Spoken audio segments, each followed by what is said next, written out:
hearing from both of you is that this is the perfect book to be reading after that critical moment that you find out you're getting into college, because it's that moment where you think you've achieved everything and it actually is really just opening up a whole new set of possibilities and new situations to navigate. And it gives people, and particularly students who might not be know who to ask, maybe they can't ask their parents for whatever reason, it really gives them like that tool, that reference guide that you were talking about. The first line of the book is there are options, and that really came from a student at the University of Iowa back when Christine worked at the University of Iowa, taught there many years ago, and it was one line from an upperclassman saying there are options. That's literally the first line of the book, because really, what the book tries to help you see is there are tons of options, and by the way, resources on campus there to help you in these struggles you have, and you're going to have struggles. There just are. Everybody is.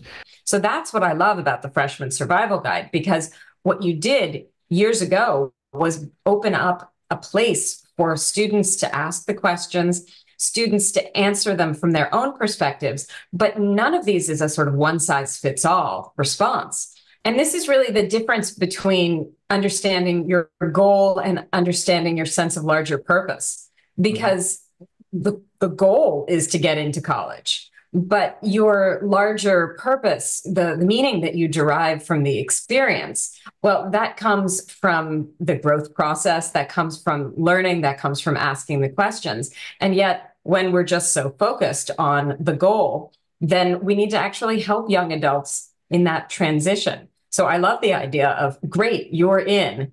Here is the guide to help you bridge that next step. And Christine, that kind of plays off of something that Christine has done with her happiness work. In our many conversations over the years, Yeah. we've talked about it. You've been a great, as somebody who's on campus at Wisconsin, really plugging into what students are going through and seeing. And can you talk a little bit about that? So what students seem to do is exactly what we as a society ask them to do, which is to achieve, to focus on the boxes they need to check, the hurdles they need to leap.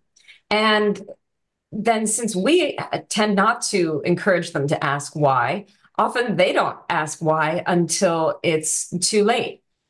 The challenge with not asking these larger questions of meaning and purpose is that you feel socially isolated. You feel alone. You feel potentially like you're just going through the motions and not living the life that you want to live. And when you are alone for the first time at university, when you are, on your own, that is one of those first moments where you have to really confront those big questions of, who am I?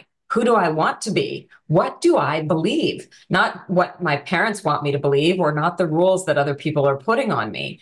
But, I can get away with a lot on a college campus. Who am I? What are my values? What are the strengths that I want to use? And how can I use all of these limited resources of time, of energy, of limited money, and of my emotional resources in a way that builds the life that I want to live?